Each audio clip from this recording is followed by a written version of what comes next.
Minangkabau adalah literasi. Literasi oleh para pejuang, literasi oleh para sastrawan, penyair, dan segala macam, oleh para guru besar, oleh para mahasiswa, oleh para intelektual. Hari ini literasi itu seperti kerupuk kena air. Lambo, ndak badaru ada.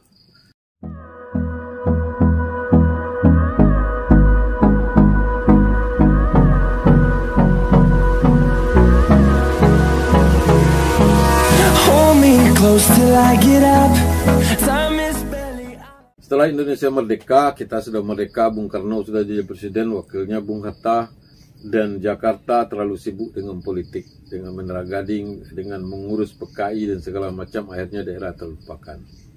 Daerah terlupakan, kemudian terjadilah PRRI. Surat kabar yang ada di Padang waktu itu haluan, aman makmur, Panarangan kalau tidak salah. Nah, haluan tidak terbit lagi ketika PRRI karena pemimpin redaksinya ditembak oleh tentara pusat. Haluan berhenti terbit. Kalau tak salah 10 tahun lamanya berhenti terbit. Baru kemudian terbit lagi setelah Orde Baru. Dengan pemimpin redaksi yang saya ingat adalah pertama Rifai Merlaut, kedua Anas Lebu. Sebelum itu, tapi yang saya tahu salah seorang pemimpin redaksinya ditembak karena dia PRRI.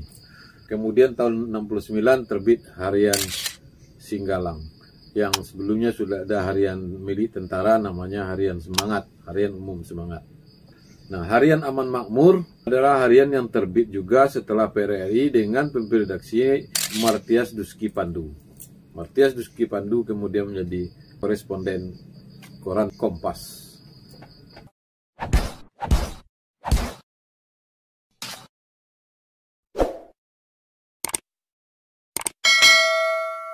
Jadi perjalanan surat kabar dari sebelum kemerdekaan sampai kemerdekaan, sampai kemudian Orde Lama, seperti itu. Di Orde Baru hanya ada 3 surat kabar di Padang. Apa itu yang 3? Harian Semangat, Harian Haluan, Harian Singgalang. 3 itu saja.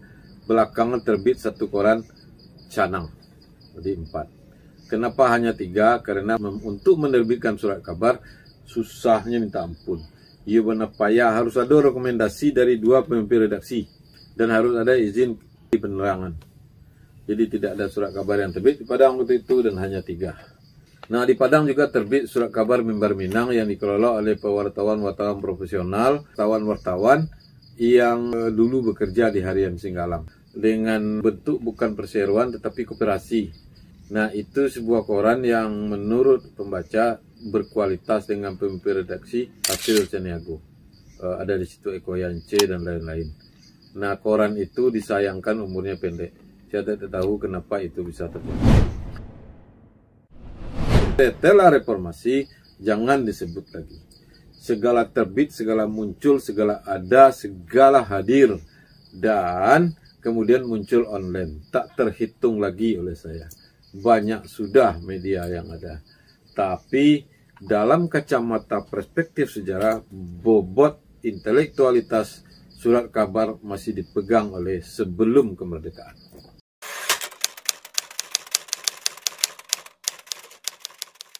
Ada pertanyaan kenapa sekarang penulis banyak, tapi perdebatannya tidak sesengit sebelum kemerdekaan. Mungkin begini ya, dulu orang tak berterompa, sekarang berterompa, jadi susah orang berlari dulu daripada sekarang. Sekarang manja telapak kaki dulu merasai. Jadi dulu vitalitasnya kuat, tujuannya satu kemerdekaan, dan itu orang berdebat di situ. Sekarang kita sudah di dunia yang langgeng, penulis banyak, spesialisasi banyak, sehingga perdebatan tidak ada. Memang tidak ada ya, saya juga heran kenapa.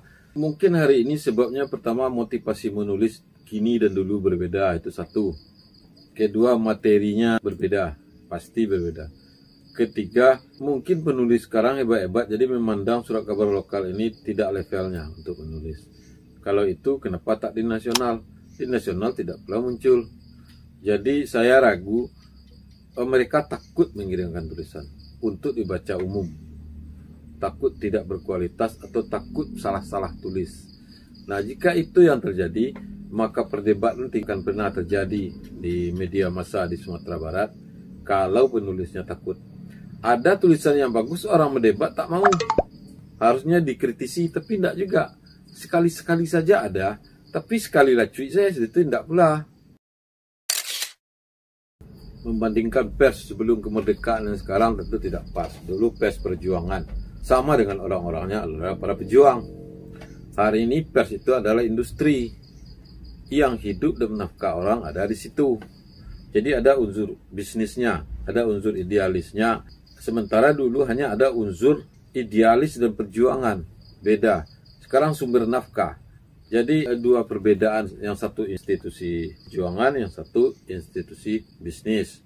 Dua hal yang sebenarnya berbeda, tapi outputnya sama, yaitu tulisan. Dengan demikian sebenarnya masih bisa kita memanfaatkan industri pers ini untuk perjuangan sesuai dengan zaman. Titik berat di Minangkabau itu tetap saja industri otak. Jadi industri otak yang dilancarkan oleh Profesor Ahmad Salim waktu Gebu Minang itu dan oleh tokoh-tokoh lain itu sebenarnya sekarang harus diupayakan dengan cara perdebatan. Minangkabau adalah literasi. Literasi oleh para pejuang, literasi oleh para sastrawan, penyair dan segala macam, oleh para guru besar, oleh para mahasiswa, oleh para intelektual, oleh para dosen-dosen. Literasi. Hari ini literasi itu seperti kerupuk kena air. Lambo, tidak badaru ada. Kita malah punya blog masing-masing, punya segala macam.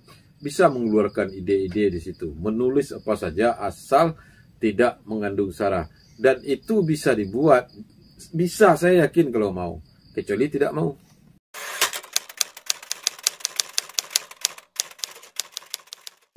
Hingga ini ke atas, kita berharap pers itu kalau tidak dicetak, mungkin redup, di online malah kalau tidak dicetak. Tumbuhkanlah semangat kompetisi menulis dan perdebatan sehingga diayak, sehingga pembaca bisa mendapatkan saripati sesuatu yang bagus, seperti lampu jalan tadi. Seperti orang bersekolah, bertambah ilmu orang oleh tulisan dia. Nah, itu penting. Jika itu sudah mati, intelektual Minangkabau akan berkurang. Dulu makanya banyak itu kan karena berdebat. Karena menulis di balai pustaka, di koran-koran Jakarta, di koran-koran mana saja, pejuang-pejuang itu menulis. Dia sama dia berdebat, surat-suratan, dimuat di media cetak, perdebatkan naksir dengan Bung Karno. Itu kan luar biasa. Sekarang itu yang sudah tidak ada. Dan saya yakin Minangkabau bisa melahirkan itu kalau mau menulis. Sekarang kita coba, ini 2020 ke atas, hingga ini ke atas, kita bangkitkan kembali literasi bahwa Minangkabau itu memang sebuah suku bangsa yang menjadi ruh bagi Indonesia karena punya catatan panjang. Kita jangan seperti bercermin di kolam bening, melihat-lihat diri sendiri, kemudian jatuh ke dalam kolam itu namanya narsis. Kita singkirkan narsis, kita bangun kekuatan literasi abad baru. Assalamualaikum warahmatullahi wabarakatuh. Saya akhiri dengan seteguk kopi. Dan jangan lupa baca Singgalang ya. Assalamualaikum warahmatullahi wabarakatuh.